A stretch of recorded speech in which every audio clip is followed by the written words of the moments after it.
How many people here have lied at least once since the beginning of 2014? How many people here think of yourself in general as honest, wonderful people? The same group.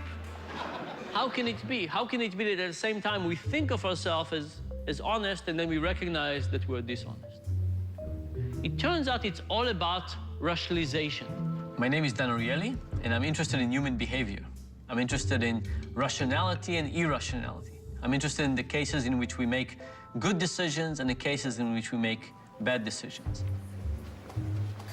But they'll do first the roles constraint, and then they'll do the real. Together with colleagues and students, we run hundreds of experiments to try and understand human behavior. And in the last few years, we've been focusing on dishonesty. We watch corporate scandals everywhere. Enron, WorldCom, the financial crisis of 2008. We saw an increase in cheating in professional sports. Have you ever used steroids? No. I have never used steroids. I have never doped. We witnessed political deception and its huge repercussions. Does the NSA collect any type of data at all on millions or hundreds of millions of Americans? No, sir. It does not. Not wittingly.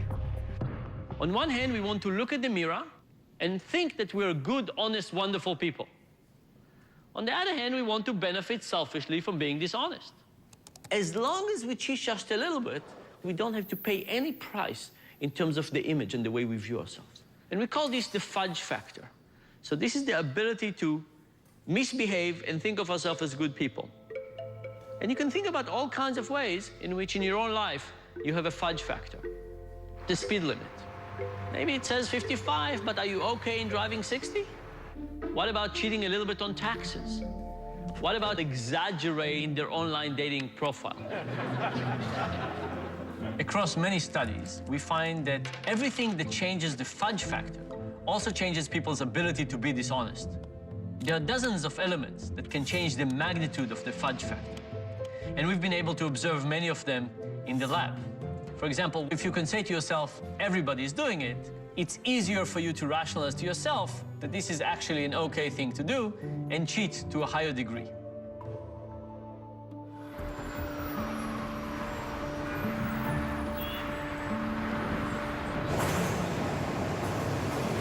My name is Garrett Bauer.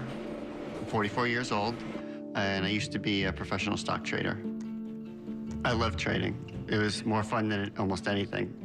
Doing a really smart trade was more important to me than even making money. When I first moved to New York, I met my first friend, and his name was Ken. I knew he knew a lawyer. Matthew Kluger. I worked at a very prestigious firm that represented some of the biggest names in corporate America. I had known Ken Robinson for a couple of years. We talked to each other on the phone. He said, so you're working on these high-profile deals? And I said, yes. He said, so let me get this straight. You kind of get to read tomorrow's paper today. And he said, you know, that information could be valuable to someone. And I said, yeah, but it's very risky. It's highly illegal. Ken said, I have a friend who's a big day trader who could take that information and use it to great advantage, but could probably avoid detection because he does a lot of day trading. We set up a meeting on the street corner and talked for maybe an hour. By just entering into a discussion of the possibility of doing this, I was crossing the line, but it didn't feel like that at that point. Bauer put me at ease that what we were doing, though wrong, was A, common, and B, not really hurting anybody. Insider trading information is passed around. If it's not daily, it's weekly. There are a lot of people out there who are becoming privy to inside information and using it to trade. Everyone's trading on this stuff. There wasn't one person in my office that wasn't. I passed information, and the scheme gelled. Matt would call Ken with information somewhat like, we think IBM is buying Sun Microsystems. Then they would tell me how many shares. We'd subtract the tax rate, I'd pay the taxes, and then they would get the cash. I did not expect it to take on a life of its own. And then it took on a life of its own.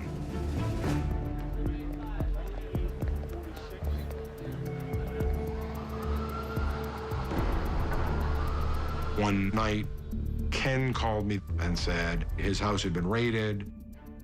I don't remember everything he said on that call, but I remember thinking that some of what he said was a little suspicious and was wondering, is it possible someone is listening? But I dismissed that as being paranoia.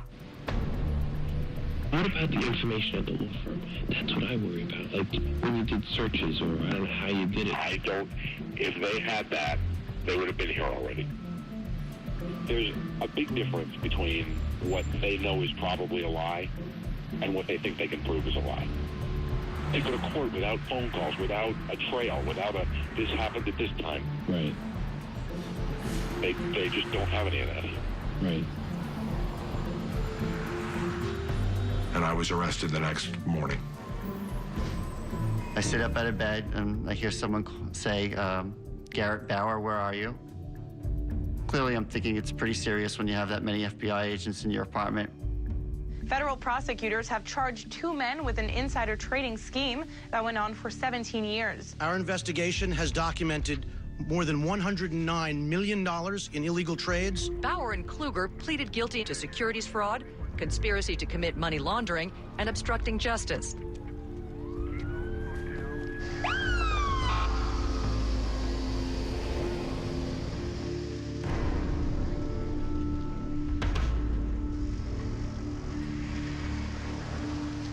In order to study dishonesty, we need to be able to measure, hopefully precisely, the extent to which people are dishonest.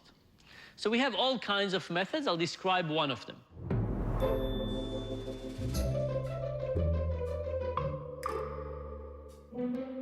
You can just have a seat anywhere with a packet and a pen in front of it. We gave people 20 simple math problems. Find the 2 numbers that add up to 10. These are problems that everybody could solve if they had enough time, but we don't give people enough time. We are going to give you 5 minutes to solve as many as possible.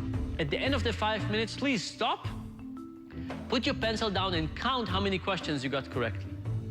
And now that you know how many questions you got correctly, take the sheet of paper, go to the front of the room and shred it.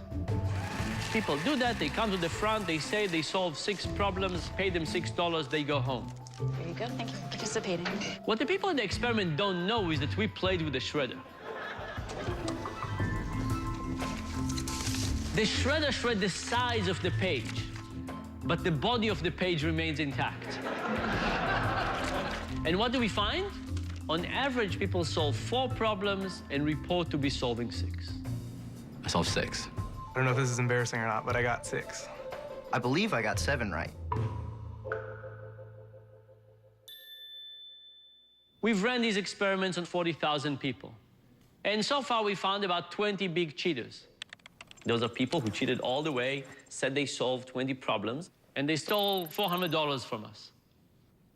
We also found about 20-some thousand little cheaters, and they stole about $50,000 from us.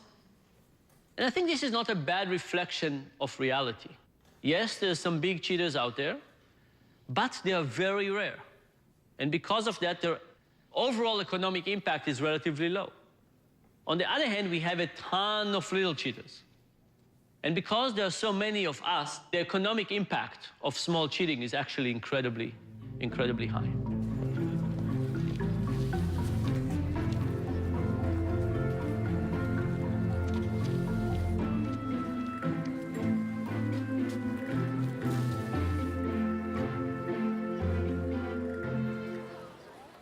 I think having a first affair definitely makes a second affair easier because you've already been there and done that. You know that you can get away with it, you know, because you did before.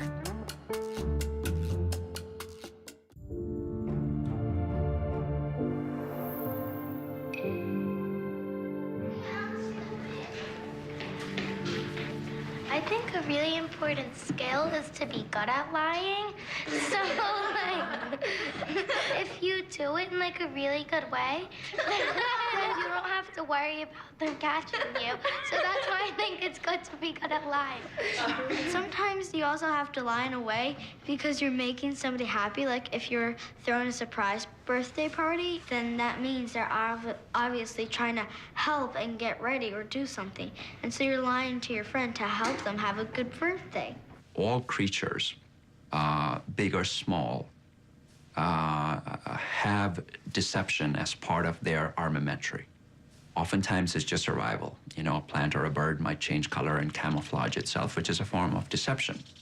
The bigger the brain, the larger the capacity to lie. Chimpanzees, for example, have been known to lie where they may lead their group away from where the food is so that that one particular chimpanzee can come back to the food later on and find that food. It's very common for children, younger children, to fib. And for them, it gives them pleasure.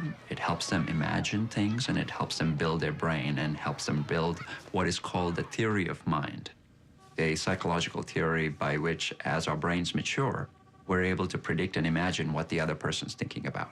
And unless children lie and unless children imagine and dream big, they may not have the full capacity to develop a theory of mind. In one project, Dan and I decided to look at what's the influence of others' unethical behavior on our own decisions to cheat. So we designed an experiment with different type of conditions. So imagine the same experiment I described to you before, but with one main difference. We hired an acting student, and 30 seconds into the experiment, he raised his hand. Yeah, I got all of them. What do I do? And they say, I solved everything, what do I do next? Sure, come up here. I'm Dad. Now, this is 30 seconds into the experiment. You are still on question number 1. There is no question in your mind that that person is cheating, and the experimenter said, you finished everything, you're free to go. There you go. Thanks very much. And you see that person taking all the amount of money and going home. What would happen to your own morality? Well, lots more people cheat. But there could be 2 explanations here. One explanation is we just proved to people that in this experiment there's no downside for cheating. The second possibility is that it's not about the fact that they wouldn't catch you, it's about the fact that it's actually socially okay. Thank you for participating. And so we decided to study this by looking at whether the person cheating is somebody like us, somebody we feel similar to, or somebody who's very different from us. We ran this experiment at Carnegie Mellon. Everybody was a Carnegie Mellon student. The acting student was a Carnegie Mellon student. We dressed the acting student in the University of Pittsburgh sweatshirt. Now, what happens if you're a University of Carnegie Mellon student and a Pittsburgh student cheats? You still know that you can get away with it. Here's the proof that somebody goes home with all the money, but you don't think that people like you are doing it. And what happens now? Cheating goes down. So it's not about the probability of being caught. It's about the question of what is socially acceptable in our circle.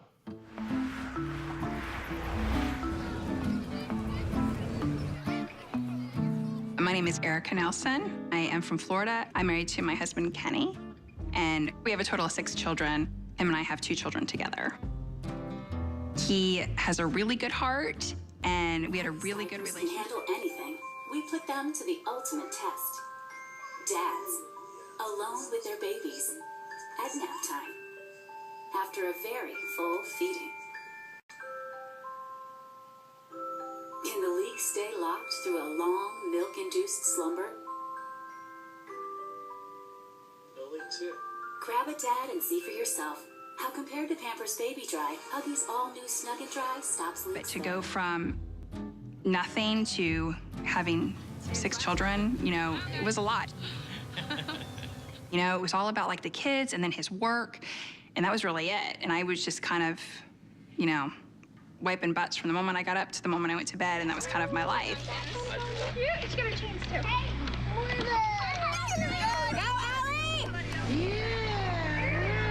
Good day, I had a bra on. It was my dress-up day. I kind of just got lost in that. And we weren't having sex. We weren't even talking. But I really loved my husband, and I wanted to make it work. So I would try to talk to him, and no matter what I say, it doesn't seem to get through to him. Nothing changes. I even went to him crying the last time, and I said, look, I need more than this, in my life. And I love you enough to tell you this because I don't want to ruin this. And he was like, Not that he was indifferent. I just think that he thought, we'll get through it. I didn't take it like that. I took it as a slap in the face. Ashley Madison is a website for married people or people that are in a committed relationship that want to have random sex or hookups or whatever. I think that that's an appeal to Ashley Madison.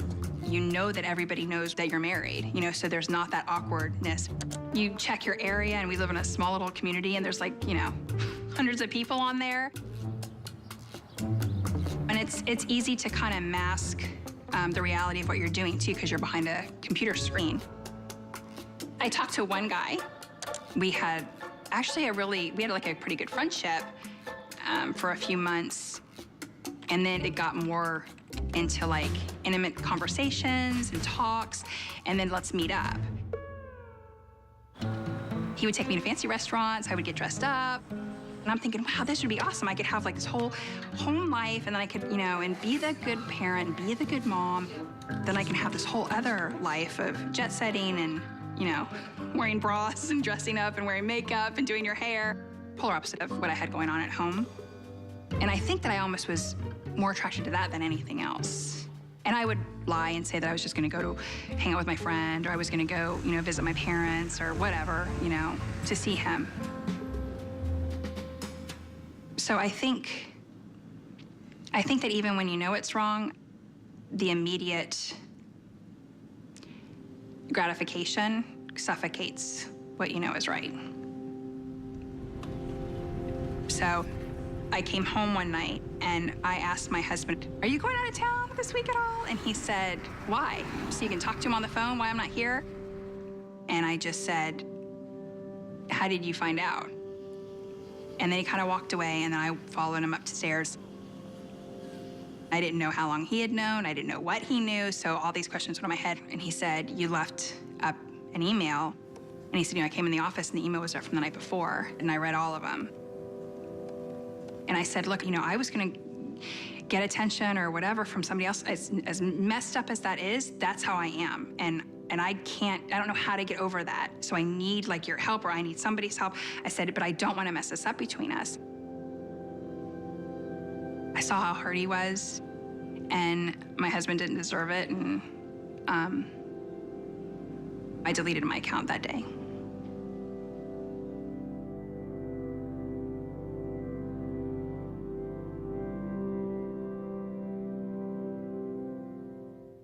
A friend of mine was looking at the lines in the NBA games, and he just asked me to help him pick some winners. And being an NBA referee, I knew certain teams were going to be at an advantage or a disadvantage. And I picked some games for him, and it was just a situation where I crossed a line that I shouldn't have been near.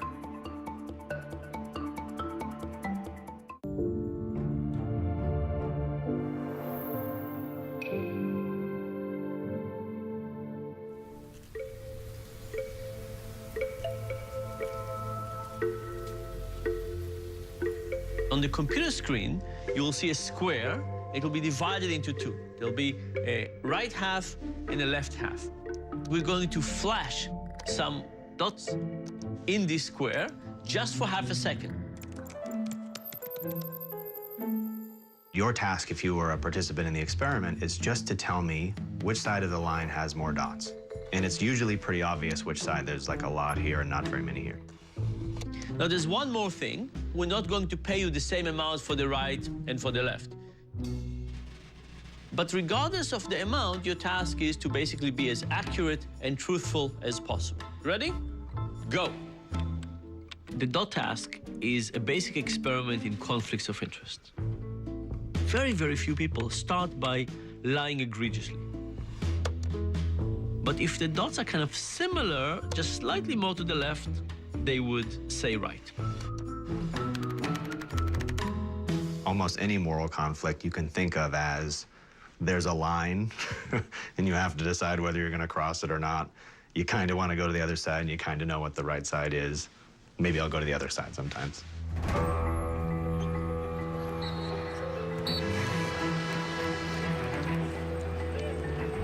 My name is Tim Donaghy. I grew up in Havertown, Pennsylvania. My father was a college basketball official, and because of that and because of my love of sports, I followed in his footsteps and pursued a career as an NBA basketball referee. About as good a defense as you can get. I started the referee, based on the rules and how they're written in the rule book. Tim Donaghy, the rookie official, is calling it very tight here in the early going. A lot of offensive fouls and picks, so they're calling it by the rule book. Unfortunately, I saw some people that were moving up a little bit quicker than me. I learned from the veterans that there's a certain craft and a certain way that you have to do things in order to advance.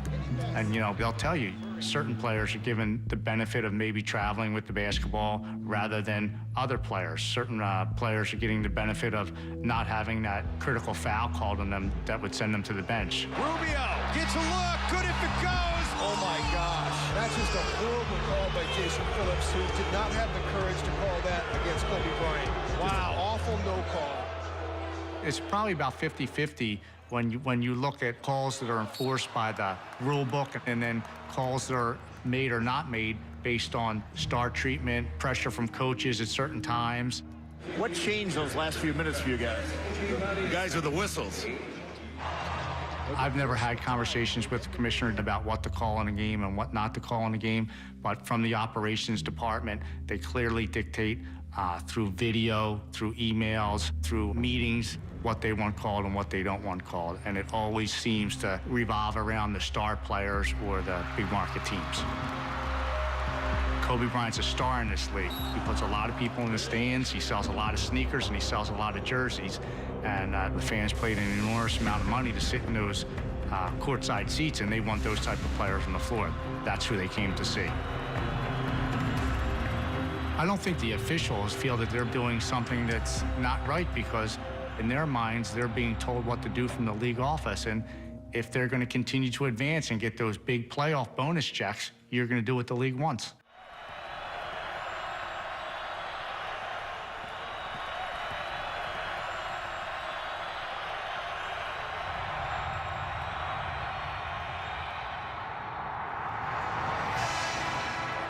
Being an NBA referee and being involved in the planning of how the game was going to be called that night, I knew certain teams were going to be at an advantage or a disadvantage. And it was just a situation where I crossed a line that I shouldn't have been near. Never forget when the first situation arose, a friend of mine was looking at the lines in the NBA games, and he just asked me to help him pick some winners. And I remember I was looking at the master schedule of referees that night, and I knew who was refereeing certain games, and I picked some games for him. And the games did very well, and he called me the next day, and we just had a frank conversation.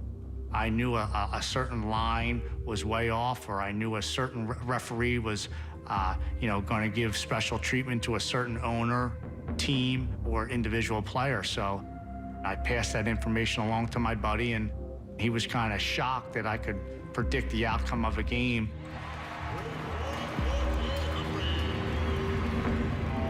We would discuss certain games that we both liked, and because of my contract with the NBA, I wasn't allowed to place a bet of any kind, so he would contact the bookies and put everything under his name for both of us. It got to the point where we were gambling probably 3 or 4 games a week in the NBA. As time went on, I started to feel guilty about doing it, and basically I wanted to stop. What I didn't realize is my good friend was passing this information along to people that were associated with organized crime. And they were basically betting an enormous amount of money based on the information that I was giving him. They picked me up outside a hotel in Philadelphia and basically took me for a ride in the car. And made it known that they had been getting that information and pics were going to continue to come. And if not, somebody would visit my wife and kids down in Florida. So my quick thoughts were to play ball with them a little bit and hopefully at the end of this coming season, they would release me from the grips and make enough money to where, we could all just wash our hands of this and be done with it and never do it again, and I could continue to keep my job and just move in a different direction.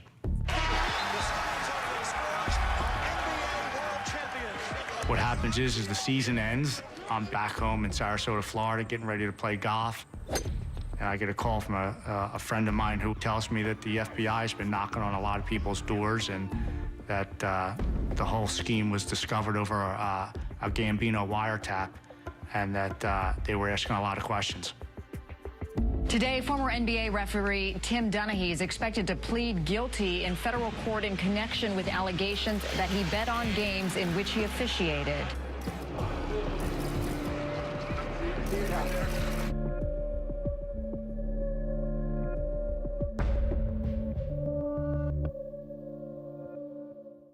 Our brain gets accustomed to lying because after a while, the negative value of lying, the negative feeling, is just not there so much.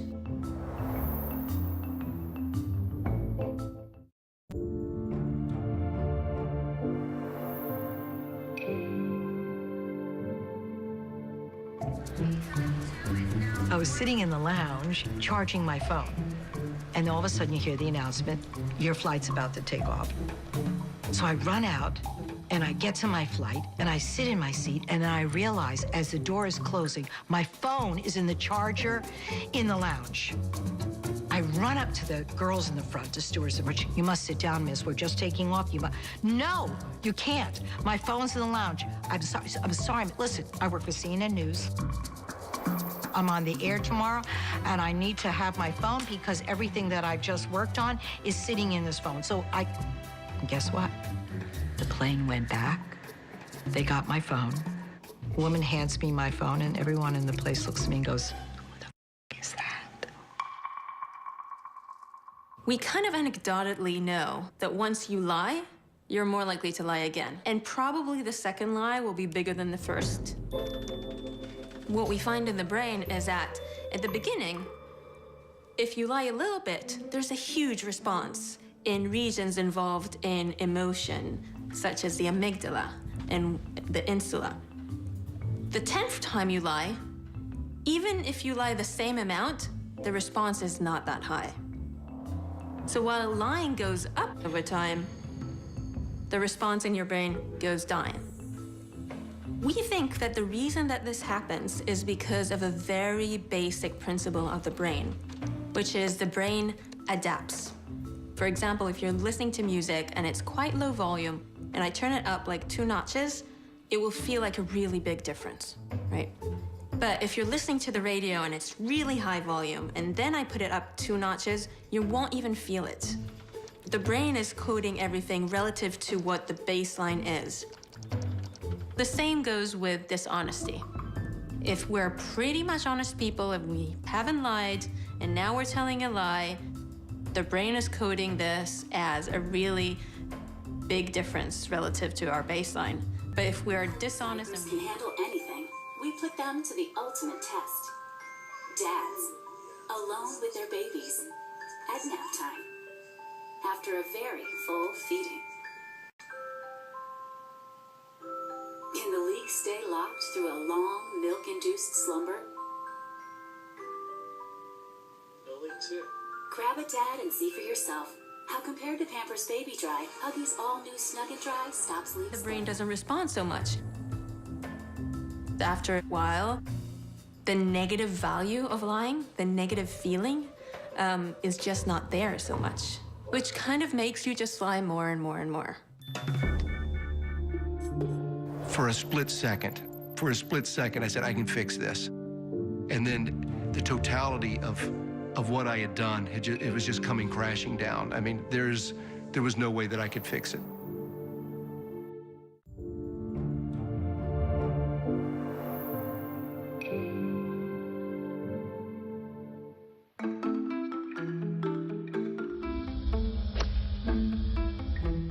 We did a study with 12,000 golf players. We said, imagine the ball fell on the rough, not a good place, and you really, really wanted it to be 4 inches to the left.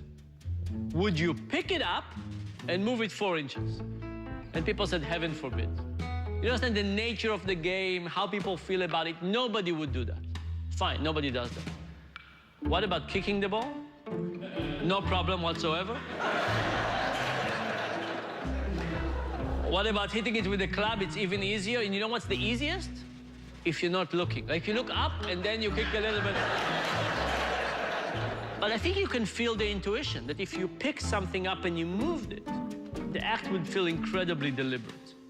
But if there was some distance, you kicked it, something happened, all of a sudden this distance would allow people to have a bit more ambiguity in the connection between them and the final act. So imagine the same experiment I described earlier. You fill in your sheets, you solve these little problems, you shred the piece of paper, and you come to the experimenter. You tell them how much money you deserve. You tell it in tokens. I solve X problems, I deserve X tokens. So now you pay them in pieces of plastic. They take this piece of plastic, walk 12 feet to the side, and change it for dollars. So when somebody looks you in the eyes and they lie, they don't lie for money, they lie for something else, but that thing becomes money very quickly. What happened? In our experiment, people doubled their cheating. There you go. Thank you. This, by the way, is the most troubling result I think we got. Think about it. As a society, we're moving away from money. Credit cards, stock options, derivatives, dealing with people over great distances. Could it be that as these distances in all of their versions are increasing, people find it easier to misbehave and still think of themselves or ourselves as good people? And I think the answer is absolutely, absolutely yes. My name is Walt Pavlo. I grew up in Savannah, Georgia. I worked for MCI, a very large telecommunications company. I was a bill collector. But they weren't telephone bills you and I open up each month. They were for large companies. While I was managing customers that were paying their bill on time, I was getting a small number of customers that were involved in things like 900 business. Those types of companies aren't exactly good business people. One company owed MCI in excess of like $50 million. And I took this to my management and said, well, what do I do with this guy? He owes us $50 million. We have to, in accounting terms, do a write-off. Just really tell our shareholders that, you know, that $50 million that we were expecting from this customer, it's not going to come in. And instead, I was told, we're not going to tell anybody about it. We're going to leave it on MCI's accounting records, and we're going to do some cooking of the books, if you will, to allow this debt to be put off into the future. So it looks like it's going to be collected at some other time. The ability for me to move numbers around was something that I knew that was wrong, but at the same time, it took a lot of pressure off of me. And before I knew it, I had moved around or not told shareholders about probably $100 million worth of debt that wasn't on MCI's books. And it really is that simple. I mean, it's just an accounting entry. It's just a number. I felt a sense that it wasn't going to be very much longer, that there are ways to undo this and, you know, turn the clock backwards in a few months. And then I realized that this isn't going to happen. You know, customers still aren't paying us. The amount of money that I've manipulated is getting larger.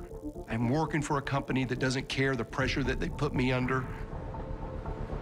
So I confided in somebody outside of MCI and said, hey, I'm looking for some advice. What do I do in this situation? He says, Walt, I have an idea. I think that there's a way that we can get some of these customers to pay MCI's debts. That solves your other problem in that you're actually going to see money coming in again. And then third, Walt, I think I can make you and I a hell of a lot of money doing this. And I was like, what was number 3 again?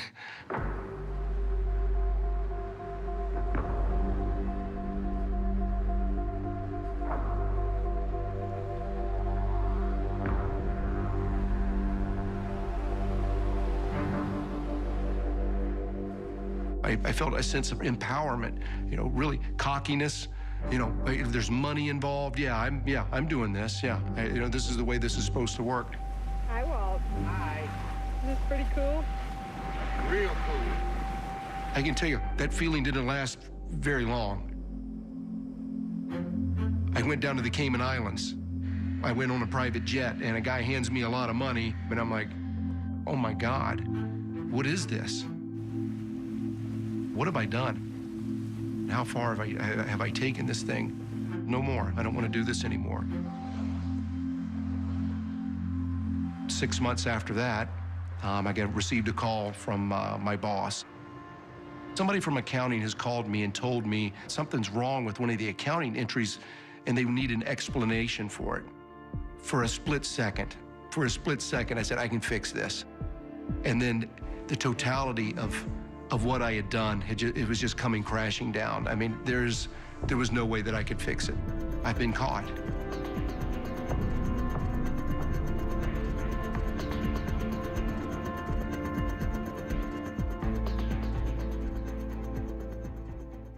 And this is what I think corruption is all about. It's not about being bad, it's about being human. And because of that, it means that we all need to think about how do we protect ourselves against our own bad behavior and the bad behavior of other people.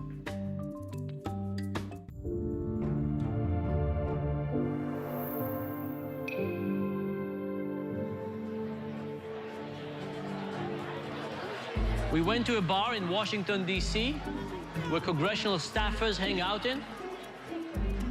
And we went to a bar in New York City where bankers hang out. So who cheats more, the bankers or the politicians? Who votes for bankers? Who votes for politicians? Okay, many more for politicians. The bankers cheated twice as much. You can't be happy with this result. Like, there's no way that this is a good result. If we took all the elements that we studied and we combined them into one environment, we would get an environment that is very similar to the one that operated in the financial crisis of 2008. Not in generations has Wall Street absorbed the number of body blows it took today. 3 of the 5 biggest investment banks are gone. The country's biggest mortgage lender is gone. We had politicians, bankers, regulators, and even investors, all influenced by many factors. Self-deception, social norms, distance from money, lying for the benefits of others, and of course, conflicts of interest. And this is what I think corruption is all about.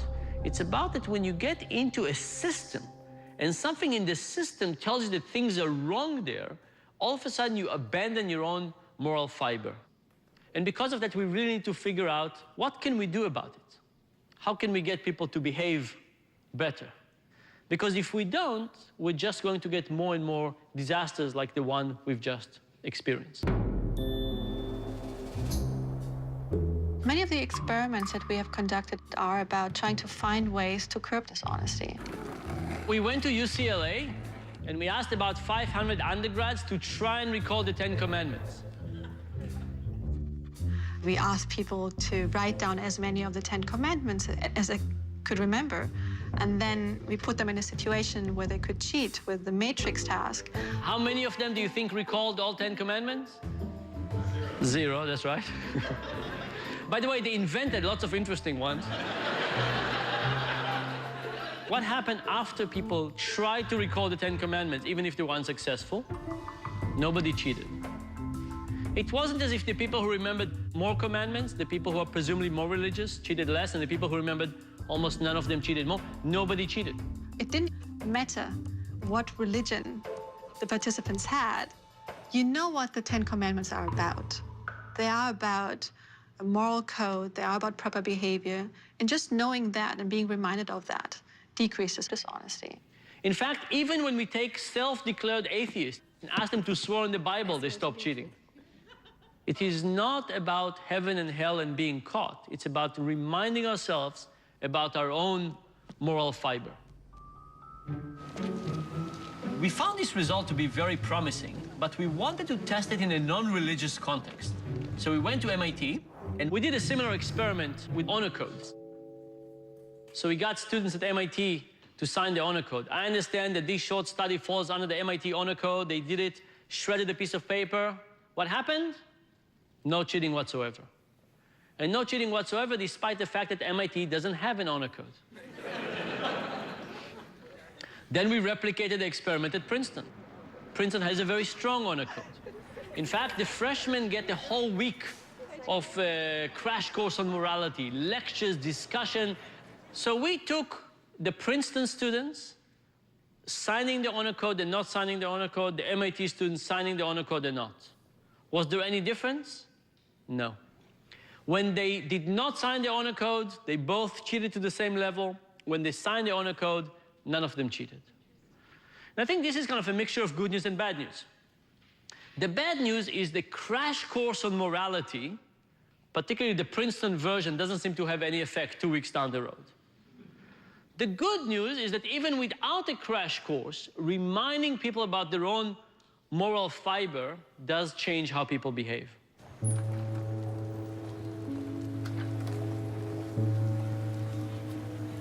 It took me a long time to come to grips with the fact that I was going to go to prison. And it wasn't because I didn't know that I was guilty. I mean, I knew that for sure that I was. I knew that what I had done is wrong, and I wanted to make it right. But what I couldn't come to face with was the consequences. I had to fall on the sword and let everybody know that I basically screwed up and I made some terrible, terrible choices. I regret it all. I mean, because I would like to be honest with my girls and tell them, you know, that I went the higher route and that I didn't cheat and that, you know, one wrong doesn't make a right and preach all that to them. But I can't. I mean, if my girls ask me about my infidelity, I'm going to be honest with them because it's who I am and I need to own it. Well, when I do get out of jail, my brother said he will help me, but I just don't know what I'm going to do at all. I figured I have a lot of time to think about that.